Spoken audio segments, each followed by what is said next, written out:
Hi friends, എല്ലാവർക്കും കാറ്റത്തെ കിളിക്കൂടിൽ വരാനിരിക്കുന്ന ഒരു എപ്പിസോഡ് റിവ്യൂയിലേക്ക് സ്വാഗതം. ഈ റിവ്യൂ നിങ്ങൾക്ക് ഇഷ്ടമായെങ്കിൽ ലൈക്ക് ചെയ്തും സബ്സ്ക്രൈബ് ചെയ്തും സപ്പോർട്ട് ചെയ്യണേ. ഓഫീസിൽ വന്ന പ്രശ്നം ഉണ്ടാക്കിയതിന്റെ പേരിൽ സുധീഷിനോട് വളരെ ദേഷ്യത്തോടുകൂടി പെരുമാറുകയാണ് നിധി. നിധിയുടെ പെരുമാറ്റം സഹിക്കാനാകാതെ സുധീഷ് വിഷമത്തോടുകൂടി ഇരിക്കുമ്പോൾ സമാധാനിപ്പിക്കാനായി ശ്രമിക്കുകയാണ് സുഭാഷും നികേഷും. അവിടേക്ക് വന്ന ഹരീഷ് ചോദിക്കുന്നു, എന്തുപറ്റി, എന്താ സാർ ഇങ്ങനെ ഇരിക്കുന്നത്, മനസ്സിലായില്ല എന്ന് നികേഷ് ചോദിക്കുമ്പോൾ ഹരീഷ് പറയുകയാണ്, സുധീഷ് ഏട്ടന്റെ മുഖം കണ്ടാൽ അറിയാം ആരോടോ വഴക്കുണ്ടാക്കിയിട്ടിരിക്കുകയാണെന്ന്. ഇത്രയ്ക്ക് മുഖം വെറുപ്പിക്കാൻ എന്തു പറ്റി? നികേഷ് പറയുകയാണ്, സുധീഷ് ഏട്ടൻ ഏട്ടത്തിയെ ഫോൺ ചെയ്ത് ജോലിയൊക്കെ എങ്ങനെയുണ്ടെന്ന് അന്വേഷിച്ചു. അവിടെ ആരോ വഴക്ക് പറയുന്നത് കേട്ടിട്ട് നമ്മുടെ ഏട്ടത്തിയാണ് വഴക്ക് പറയുന്നതെന്ന് സുധീഷ് ഏട്ടൻ തെറ്റിദ്ധരിച്ചു. അതോടെ സുധീഷ് ഏട്ടൻ വിട്ടില്ല. സുധീഷ് ഏട്ടൻ നേരെ ഏട്ടത്തിയുടെ ഓഫീസിലേക്ക് പോയി. ആരെ ഏട്ടത്തിയെ വഴക്ക് പറഞ്ഞെന്ന് ചോദിച്ച് ബഹളം വെക്കുകയും പ്രശ്നം ഉണ്ടാക്കുകയും ഒക്കെ ചെയ്തു. ഏട്ടത്തി പാവല്ലേ, ഏട്ടത്തിയുടെ ഓഫീസിൽ പോയി അങ്ങനെ ബഹളം വെക്കാമോ? ഏട്ടത്തി വീട്ടിലേക്ക് വന്ന ഉടനെ സുധീഷ് ഏട്ടനെ ഒരുപാട് വഴക്ക് പറഞ്ഞു. അതാ ഇങ്ങനെ സുധീഷ് ഏട്ടൻ മുഖവും വീർപ്പിച്ചിരിക്കുന്നത്. സുഭാഷ് പറയുകയാണ്,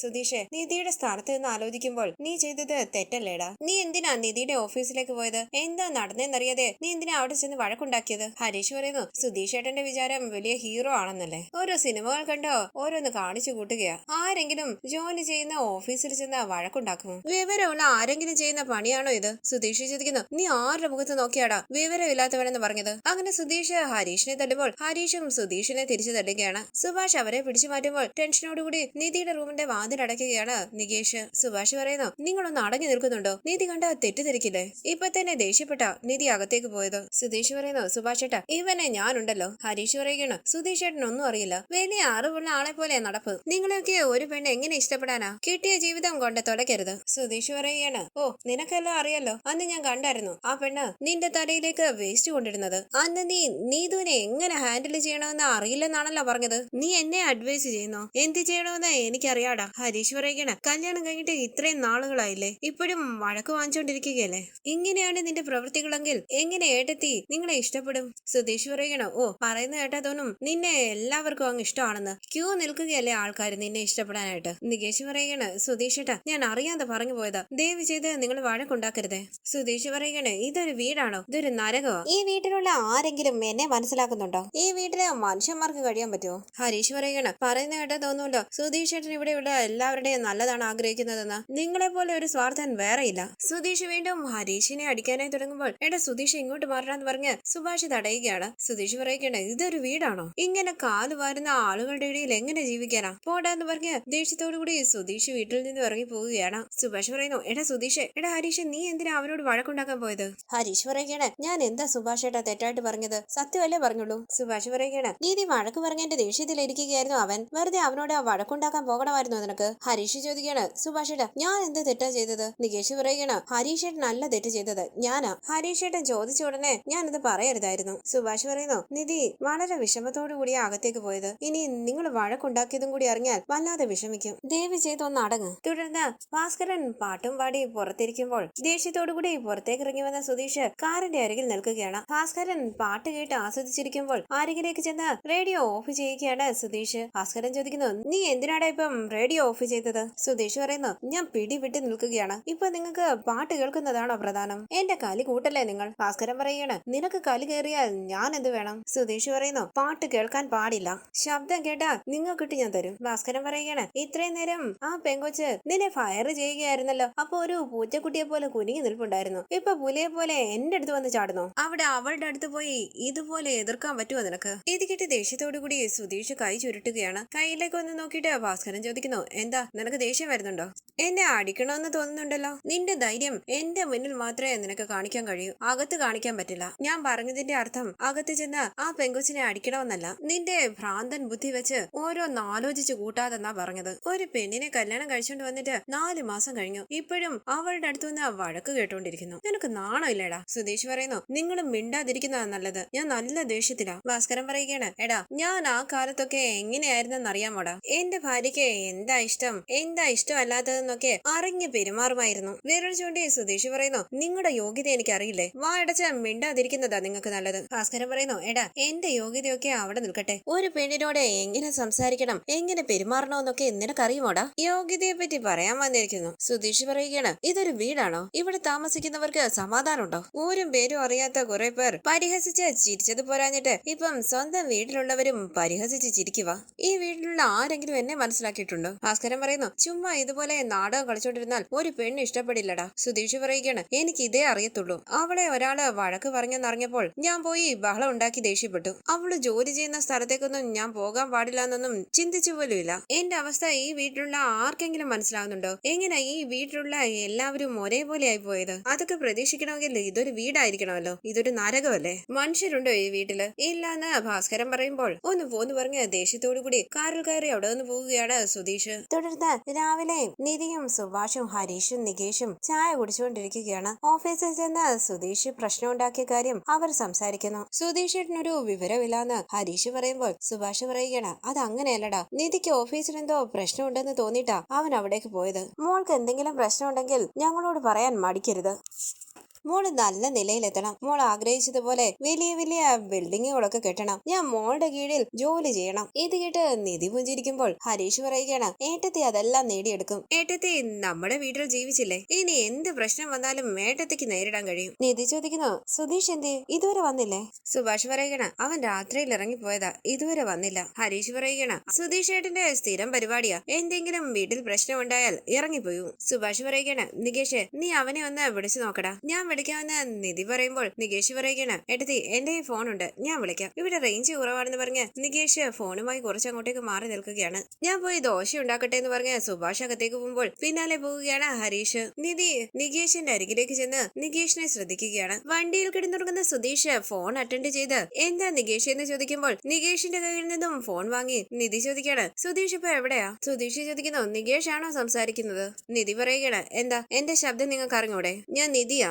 സുധീഷ് പറയുകണ, ഓ നിധിയാണോ? മാഡം എന്തിനാ എന്നെ വിളിക്കുന്നത്? നിധി ചോദിക്കണ, രാത്രി എവിടെ പോയതാ? രാവിലെ ആയിട്ടും വീട്ടിൽ വന്നില്ലല്ലോ, ഇപ്പൊ എവിടാ? സുധീഷ് പറയുകണ, ഒരു ഓട്ടോ ഉണ്ടായിരുന്നു, അതാ രാത്രി തന്നെ പോയത്. രാത്രിയൊക്കെ ഉറങ്ങാതെ വണ്ടി ഓടിച്ചത് കൊണ്ട് നല്ല ക്ഷീണം. കുറച്ചു നേരം മുമ്പേ വണ്ടി സൈഡിലേക്ക് ഒതുക്കി നിർത്തി വണ്ടി കിടന്ന് ഉറങ്ങിപ്പോയി. നിധി ചോദിക്കുന്നു, എന്താ വീട്ടിൽ വന്ന് ഉറങ്ങാൻ പറ്റില്ലേ? ആദ്യം വീട്ടിലേക്ക് തിരിച്ചു വാ. വരാമെന്ന് സുധീഷ് പറയുമ്പോൾ നിധി പറയുകയാണ്, ഉടനെ വരണം. സുധീഷ് പറയുകയാണ്, വരാം. നിധി ഫോൺ വെച്ചോ. ശരി എന്ന് പറഞ്ഞ് നിധി ഫോൺ കട്ട് ചെയ്ത് നികേഷിനെയും കൂടി അകത്തേക്ക് പോവുകയാണ്. സുധീഷ് പറയുകയാണ്, ഇവളെന്താ ഇങ്ങനെ? ഇവളെ വഴക്ക് പറഞ്ഞതുകൊണ്ടല്ലേ ഞാൻ വീട് വിട്ട് ഇറങ്ങി പോകുന്നത്. ഇപ്പതേ വീട്ടിൽ ചെല്ലാത്തതിന്റെ പേരിൽ വഴക്ക് പറയുന്നു. അങ്ങനെ സുധീഷ് വണ്ടിയിൽ നിന്ന് ഇറങ്ങി മുഖമൊക്കെ കഴുകി വീണ്ടും വണ്ടിയിലേക്ക് കയറി വീട്ടിലേക്ക് പോവുകയാണ്. പോകുന്ന വഴിയിൽ ഒരു ബൈക്കിൽ ഇടിക്കുകയാണ് സുധീഷിന്റെ കാറ്. ബൈക്ക് ഓടിച്ചിരുന്ന ആൾ റോഡിലേക്ക് വീഴുന്നു. അവിടേക്ക് വന്ന രണ്ടുപേർ അയാളെ പിടിച്ചെഴുന്നേൽപ്പിക്കുകയാണ്. വണ്ടി നിർത്തി സുധീഷ് ഉറക്കെ ചോദിക്കുന്നു, എന്താടോ നന്നായി വണ്ടി ഓടിക്കാൻ അറിയില്ലടോ? റോഡ് നോക്കി വരണ്ടേ? ഹോൺ അടിക്കുന്നത് കേട്ടൂടെ? നിങ്ങളുടെ കണ്ണെവിടാ? പിന്നിലാണോ? ഒരാൾ ചോദിക്കുന്നു, എടോ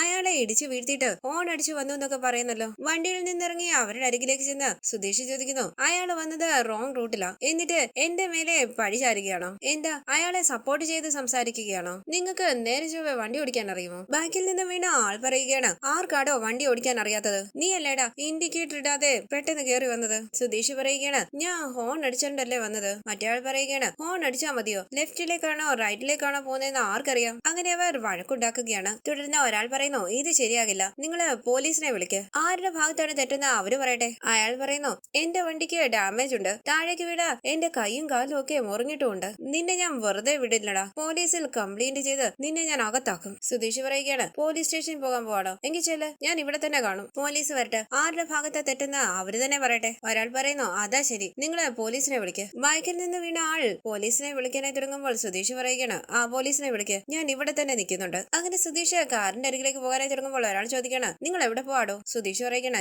ഞാൻ കാറിലിരിക്കാൻ പോകുക. ഞാൻ കാറിലിരിക്കുന്നതിന് നിങ്ങൾക്ക് എന്താ പ്രശ്നം? തുടർന്ന് സുഭാഷ് സൺഡേ ആയതുകൊണ്ട് സ്പെഷ്യലായിട്ട് എന്തെങ്കിലും ഉണ്ടാക്കണമെന്നും മാർക്കറ്റിൽ പോയിട്ട് വരാമെന്നും ഒക്കെ പറയുകയാണ്. ഈ സമയം സുധീഷ് സുഭാഷിന്റെ ഫോണിലേക്ക് വിളിക്കുകയാണ്. ഫോൺ അറ്റൻഡ് ചെയ്ത് സുഭാഷ് ചോദിക്കുന്നു, സുധീഷ് നീ എവിടാടാ? സുഭാഷ് ഏട്ടാ അതെന്ന് സുധീഷ് പറയുമ്പോൾ സുഭാഷ് ചോദിക്കുന്നു, എന്താടാ നിന്റെ ശബ്ദം വല്ലാതിരിക്കുന്നല്ലോ, എന്തെങ്കിലും പ്രശ്നമുണ്ടോ? എല്ലാവരും ടെൻഷനോടുകൂടി മുഖത്തോട് മുഖം നോക്കുകയാണ്. സുധീഷ് പറയുന്നു, പ്രശ്നമുണ്ട് സുഭാഷ് ഏട്ടാ, ഞാൻ വീട്ടിലേക്ക് വന്നോണ്ടിരിക്കുമ്പോൾ ഒരു 2 വീലറുകാരൻ തെറ്റായിട്ട് വണ്ടി ഓടിച്ചുകൊണ്ട് വന്ന് എന്റെ കാറിന്റെ മുന്നിൽ വീണു. പോലീസ് സ്റ്റേഷനിൽ അറിയിക്കുമെന്ന് പറഞ്ഞ വഴക്കുണ്ടാക്കി ഇപ്പോൾ അയാൾ എന്റെ പേരിൽ കേസ് കൊടുത്തിരിക്കുക. ഞാനിപ്പം പോലീസ് സ്റ്റേഷനിലാ. സുഭാഷ് ഏട്ടൻ ഇങ്ങോട്ടൊന്ന് വരുമോ? സുഭാഷ് പറയുന്നു, ഞാൻ ഉടനെ വരാടാ, നീ ധൈര്യമായിട്ടിരിക്കുക. അങ്ങനെ സുഭാഷ് ഫോൺ കട്ട് ചെയ്യുമ്പോൾ നിധി ചോദിക്കുന്നു, സുഭാഷ് ഏട്ടാ എന്തു പറ്റി? സുധീഷ് എന്താ പറഞ്ഞത്? എന്താ സുഭാഷ് ഏട്ടൻ വല്ലാതെ ടെൻഷൻ ആവുന്നുണ്ടല്ലോ? സുഭാഷ് പറയുന്നു, സുധീഷിനെ പോലീസ് പിടിച്ചോണ്ട് പോയെന്ന്. ഇത് കേട്ട് ചിട്ടി മുഖത്തോട് മുഖം നോക്കുകയാണ് നിധിയും ഹരീഷും നികേഷും. സുധീഷ് എന്തിനാ പോലീസ് പിടിച്ചതെന്ന് ഹരീഷ് ചോദിക്കുമ്പോൾ സുഭാഷ് പറയുകയാണ് ഒരു 2 വീലറുകാരൻ തെറ്റായ രീതിയിൽ വണ്ടി ഓടിച്ചോണ്ട് വന്ന അവന്റെ കാറിന്റെ മുന്നിൽ വീണെന്ന്. അയാൾ കേസ് കൊടുത്തത് കൊണ്ട് പോലീസ് അവനെ പിടിച്ചോണ്ട് പോയെന്നാ പറയുന്നത്. ഞാനിപ്പോ സ്റ്റേഷനിലാ, സുഭാഷ് ഏട്ടൻ ഇങ്ങോട്ട് വരണമെന്ന് പറഞ്ഞു. ഇത് കേട്ട് ടെൻഷനോട് കൂടി നിൽക്കുകയാണ് നിധി. സുഭാഷ് പറയുന്നു ഞാൻ പോയി എന്താന്ന് അന്വേഷിച്ചിട്ട് വരാം. ഞാനും കൂടി വരാം സുഭാഷ് ഏട്ടാന്ന് ഹരീഷ് പറയുമ്പോൾ നികേഷ് പറയുകയാണ് സുഭാഷ് ഏട്ടാ ഞാനും വരുന്നു. സുഭാഷ് പറയുകയാണ് നികേഷ് നീ അങ്ങോട്ടൊന്നും വരണ്ട, നീ ഇവിടെ തന്നെ ഇരുന്നാ മതി. നികേഷ് പറയുകയാണ് സുഭാഷ് ഏട്ടാ ഞാനും വരും, എനിക്ക് പേടിയാകുന്നു. ഹരീഷ് പറയുകയാണ് നീ അവിടെ വന്നാൽ ശരിയാകില്ല, നീ ഇവിടെ ഇരുന്നാ മതി, ഞങ്ങള് സുധീഷ് ഏട്ടനെ കൊണ്ട് ഇങ്ങോട്ട് വരാം. വാ സുഭാഷ് ഏട്ടാ നമുക്ക് പോയിട്ട് വരാം. നിധി പറയുന്നു സുഭാഷ് ഏട്ടാ ഞാനും വരുന്നു. സുഭാഷ് ചോദിക്കണ മോൾ എന്തിനാ പോലീസ് സ്റ്റേഷനിലേക്കൊക്കെ വരുന്നത്, ഞങ്ങൾ ഈ കാര്യം നോക്കിക്കോളാം. നിധി പറയുന്നു ഞാനും കൂടി വരാം, ഇവിടെ ഇരുന്നാൽ എന്റെ ടെൻഷൻ കൂടത്തേ ഉള്ളൂ. സുഭാഷ് പറയുന്നു ശരി മോളും കൂടി വാ. നികേഷ് നീ വീട്ടിൽ തന്നെ ഇരുന്നാ മതി, ഞങ്ങൾ പോയിട്ട് വരാം. ശരി എന്ന് നികേഷ് പറയുമ്പോൾ നിധിയും സുഭാഷും ഹരീഷും അവിടെ നിന്ന് പോവുകയാണ്. പുറത്തേക്ക് ഇറങ്ങിയ നിധി പറയുകയാണ് സുഭാഷ് ഏട്ടാ പണം എന്തെങ്കിലും എടുത്തോണ്ട് പോണോ? സുഭാഷ് പറയുകയാണ് അത് ശരിയാ, ഞാൻ അതിനെ കുറിച്ച് ആലോചിച്ചില്ല, അവര് ചിലപ്പോൾ പണം ചോദിക്കും. ഹരീഷ് പറയുകയാണ് പണം വേണ്ടി വരും സുഭാഷ് ഏട്ടാ, എന്റെ കയ്യിലും കുറച്ചുണ്ട്, അതും കൂടി എടുക്കാം. അങ്ങനെ അവർ അകത്തേക്ക് കയറി പണം എടുക്കുകയാണ്. ഹരീഷ് സുധീഷിന്റെ ബാഗ് എടുക്കുമ്പോൾ സുഭാഷ് ചോദിക്കുന്നു നീ എന്തിനാ സുധീഷിന്റെ ബാഗ് എടുക്കുന്നത്? ഹരീഷ് പറയുകയാണ് ഇതിലും കുറച്ച് പണമുണ്ട്, അതും കൂടി എടുക്കാം, ആവശ്യം വന്നാലോ. നിധി റൂമിലേക്ക് വന്ന് ബാഗിൽ നിന്നും പണം എടുക്കുകയാണ്. അരികിലേക്ക് വന്ന സുഭാഷ് ചോദിക്കുന്നു മോളെ നീയും പണം എടുക്കുകയാണോ? നിധി പറയുകയാണ് സുഭാഷ് ഏട്ടാ ഇതും കൂടി ഇരിക്കട്ടെ. സുഭാഷ് പറയുന്നു അത് മോളുടെ കയ്യിൽ തന്നെ ഇരിക്കട്ടെ, മോളിപ്പം ജോലിക്ക് പോയി തുടങ്ങിയതല്ലേ ഉള്ളൂ, ആവശ്യം വരും, ഞങ്ങളുടെ കയ്യിൽ പണമുണ്ട്, വാ മോളെ നമുക്ക് പോകാം. പുറത്തേക്ക് ഇറങ്ങിയ സുഭാഷ് പറയുന്നു നികേഷ് നീ പേടിക്കണ്ട, ഞങ്ങൾ ഉടനെ വരാം. ഹരീഷ് നീ ബൈക്കിൽ പോയിക്കോ, ഞാൻ നിധിയെയും കൂട്ടി ഓട്ടോയിൽ വരാമെന്ന് പറഞ്ഞ് സുഭാഷ് നിധിയെയും കൂട്ടി അവിടെ നിന്ന് പോവുകയാണ്. തുടർന്ന് പോലീസ് ഓഫീസറിന്റെ അരികിലേക്ക് വന്ന സുധീഷ് പറയുകയാണ് സർ എന്റെ ഭാഗത്ത് ഒരു തെറ്റുമില്ല. പോലീസ് ഓഫീസർ പറയുന്നു നിന്നോട് ഞാൻ അവിടെ ഇരിക്കാനല്ലേ പറഞ്ഞത്, പിന്നെ അതിനെ ഇങ്ങോട്ട് വന്നത്, പോയി അവിടെ ഇരിക്കുക. സുധീഷ് പറയുന്നു സാർ ഞാൻ ഒന്നും ചെയ്തില്ല, ഇയാളാ റോങ് റൂട്ടിൽ വന്നത്, ഞാൻ കറക്റ്റ് ആയിട്ടാ വന്നത്. പോലീസ് ഓഫീസർ പറയുന്നു മിണ്ടാതെ നീ പോയി അവിടെ ഇരിക്കുന്നുണ്ടോ അതോ എന്റെ നടി വാങ്ങിയിട്ടേ പോകുള്ളൂ, പോടാ അവിടെ പോയി ഇരിക്കടാ. ബൈക്കിൽ വന്ന ആൾ ദേഷ്യത്തോടു കൂടി സുധീഷിനെ നോക്കുകയാണ്. അയാളെ ഒന്ന് നോക്കിയിട്ട് സുധീഷ് അവിടേക്ക് ഇരിക്കുന്നു. ഈ സമയം ടെൻഷനോടുകൂടി അവിടേക്ക് വരികയാണ് സുഭാഷും നിധിയും ഹരീഷും. സുഭാഷ് ചോദിക്കുന്നു സുധീഷ് എന്താണ് പറ്റിയത്, നിന്നെ എന്തിനാ ഇവരിവിടെ പിടിച്ചു വെച്ചിരിക്കുന്നത്? സുധീഷ് പറയുന്നു സുഭാഷ് ഏട്ടാ അയാൾ വന്ന് എന്റെ വണ്ടിയുടെ മുന്നിൽ വീണിട്ട് എന്റെ പേരിൽ കംപ്ലൈന്റ് കൊടുത്തിരിക്കുക, ഞാൻ എന്ത് പറഞ്ഞിട്ടും പോലീസുകാരനെ വിശ്വസിക്കുന്നില്ല സുഭാഷ് ഏട്ടാ, എല്ലാ പഴിയും എന്റെ തലയിൽ കെട്ടിവെക്കാൻ ശ്രമിക്കുക. പോലീസ് ഓഫീസർ ചോദിക്കുന്നു നിങ്ങൾ ആരാടോ, വാടോ ഇവിടെ. സുഭാഷ് പറയുകയാണ് അവൻ എന്റെ അനുജന സർ, അവൻ ഒരുപാട് വർഷങ്ങളായിട്ട് വണ്ടി ഓടിക്കുന്നതാ, ഉറപ്പായും അവന്റെ ഭാഗത്ത് തെറ്റുണ്ടാകില്ല. പോലീസ് ഓഫീസർ ചോദിക്കുന്നു ഒരുപാട് വർഷമായിട്ട് വണ്ടി ഓടിക്കുന്നതിന്റെ അഹങ്കാരത്തിലാണോ ഇയാളുടെ ബൈക്കിൽ ചെന്നിടിച്ചത്? ഇയാള് കംപ്ലൈന്റ് തന്നിട്ടുണ്ട്, FIR ഫയൽ ചെയ്യാൻ പോവുക. ഞെട്ടി സുഭാഷ് ചോദിക്കുന്നു FIRോ? നിധിയും സുധീഷും ഹരീഷും ഞെട്ടി മുഖത്തോട് മുഖം നോക്കുകയാണ്. പോലീസ് ഓഫീസർ പറയുന്നു ഇനി നിങ്ങൾക്ക് എന്തെങ്കിലും സംസാരിക്കാനുണ്ടെങ്കിൽ കോർട്ടിൽ പോയി പറഞ്ഞാൽ മതി. കൈകൂപ്പി സുഭാഷ് പറയുന്നു സർ FIR ഒന്നും വേണ്ട പ്ലീസ് സർ, അവനെ വെറുതെ വിടണം. സുധീഷിനെതിരെ കംപ്ലൈന്റ് കൊടുത്ത ആൾ പറയുന്നു സാർ FIR എഴുതണം, അവൻ എന്ത് അഹങ്കാരമാണെന്നറിയുമോ, ഇവനെ ഒന്നും വെറുതെ വിടാൻ പാടില്ല. സുഭാഷ് പറയുകയാണ് സർ ഇതൊരു ചെറിയ പ്രശ്നമല്ലേ, അത് വലുതാക്കാതെ ദയവ് ചെയ്ത് FIR ഒന്നും എഴുതരുതേ. അയാൾ പറയുന്നു അതൊന്നും പറ്റില്ല, FIR എഴുതി അവനെ അകത്താക്കിയിട്ട് ഞാൻ ഇവിടുന്ന് പോവുകയുള്ളൂ. സുഭാഷ് പറയുന്നു സാർ അതൊന്നും വേണ്ട, എന്താണെങ്കിലും നമുക്ക് സംസാരിച്ച് തീർക്കാം, ഒന്ന് മനസ്സിലാക്കൂ സർ. പോലീസ് ഓഫീസർ പറയുന്നു കോൺസ്റ്റബിൾ അവൻ ഓടിച്ചോണ്ട് വന്ന വണ്ടിയുടെ ഓണറെ വിളിച്ച് കാര്യം പറ, എന്നിട്ട് അയാളോട് സ്റ്റേഷനിലേക്ക് വരണമെന്നും പറ. സാർ അതൊന്നും വേണ്ടെന്ന് സുധീഷ് പറയുമ്പോൾ കോൺസ്റ്റബിൾ പറയുകയാണ് പറയടാ നമ്പർ പറയാനല്ലേ പറഞ്ഞത്. സുധീഷ് ഫോൺ നമ്പർ കൊടുക്കുമ്പോൾ തോമസ് ഏട്ടന്റെ ഫോണിലേക്ക് വിളിച്ച് സംസാരിക്കുകയാണ് കോൺസ്റ്റബിൾ. സുഭാഷ് പറയുന്നു ദയവ് ചെയ്ത് കംപ്ലൈന്റ് പിൻവലിക്കണം സർ, നമുക്ക് എന്താണെങ്കിലും സംസാരിക്കാം. അയാൾ പറയുന്നു എന്ത് സംസാരിക്കാനാ, സംസാരിക്കാനായിട്ട് ഒന്നുമില്ല, എന്റെ വണ്ടിക്ക് ഡാമേജ് ഉണ്ട്, എന്റെ കൈയും കാലും ഒക്കെ മുറിഞ്ഞിട്ടുമുണ്ട്, അവന്റെ ഭാഗത്ത് തെറ്റുണ്ടായിട്ടും എന്ത് അഹങ്കാരത്തോടു കൂടി അവൻ സംസാരിച്ചെന്നറിയോ, ഞാൻ അവനെ വെറുതെ വിടണോ? പോലീസ് ഓഫീസർ പറയുന്നു ഇത് പോലീസ് സ്റ്റേഷനാ, നിങ്ങൾ എല്ലാവരും ഉടനെ ഇവിടുന്ന് പോണം. കോൺസ്റ്റബിൾ അവനെ പിടിച്ച് അകത്തിട്. ഇത് കേട്ട് എല്ലാവരും ടെൻഷനോട് കൂടി നിൽക്കുമ്പോൾ സുധീഷ് പറയുന്നു സർ ഞാൻ ഒന്നും ചെയ്തിട്ടില്ല, എന്റെ ഭാഗത്ത് തെറ്റില്ല സർ, ഇങ്ങോട്ട് വടാന്ന് പറഞ്ഞ കോൺസ്റ്റബിൾ സുധീഷിനെ പിടിച്ചു വലിച്ച് സെല്ലിൽ കയറ്റി സെല്ലടയ്ക്കുകയാണ്. സുധീഷ് എന്ന് വിളിച്ച് ടെൻഷനോട് കൂടി നിൽക്കുകയാണ് സുഭാഷും ഹരീഷും നിധിയും. നിങ്ങൾ ഇറങ്ങി പോന്ന് പറഞ്ഞ കോൺസ്റ്റബിൾ സുഭാഷിനെയും ഹരീഷിനെയും നിധിയെയും പുറത്താക്കുകയാണ്. സർ ഞാൻ ഒന്നും ചെയ്തിട്ടില്ല, എന്റെ ഭാഗത്ത് ഒരു തെറ്റുമില്ല എന്നൊക്കെ പറഞ്ഞ് വിഷമത്തോടു കൂടി സെല്ലിൽ നിൽക്കുകയാണ് സുധീഷ്. പുറത്തേക്ക് ഇറങ്ങി വന്ന സുഭാഷ് പറയുകയാണ് എന്താടാ ഇത്, FIR എന്നൊക്കെ പറയുന്നു. സുധീഷിനെ സെല്ലിലാക്കുകയും ചെയ്തു, നമ്മൾ എന്താ ഇപ്പൊ ചെയ്യുക? ഹരീഷ് പറയുകയാണ് ഒന്ന് ആലോചിക്കട്ടെ സുഭാഷ് ഏട്ടാ. നിധി പറയുകയാണ് കംപ്ലൈന്റ് കൊടുത്ത ആൾ ആ കംപ്ലൈന്റ് പിൻവലിക്കാൻ തയ്യാറാകുന്നില്ലല്ലോ, അയാൾ സുധീഷിനെ ശിക്ഷിക്കുമെന്ന് പറഞ്ഞ് നിൽക്കുകയല്ലേ, നമ്മൾ എന്താ ചെയ്യുക? ഹരീഷ് പറയുകയാണ് റോഡിൽ വെച്ച് തന്നെ ഇത് സംസാരിച്ച് തീർക്കണമായിരുന്നു, പോലീസ് സ്റ്റേഷൻ വരെ കൊണ്ടുവന്നു. അങ്ങനെ അവർ ടെൻഷനോട് കൂടി നിൽക്കുമ്പോൾ കാറിൽ അവിടേക്ക് വരികയാണ് തോമസ് ഏട്ടൻ. തുടർന്നുള്ള റിവ്യൂവിനായി ചാനൽ സബ്സ്ക്രൈബ് ചെയ്ത് സപ്പോർട്ട് ചെയ്യണേ. താങ്ക്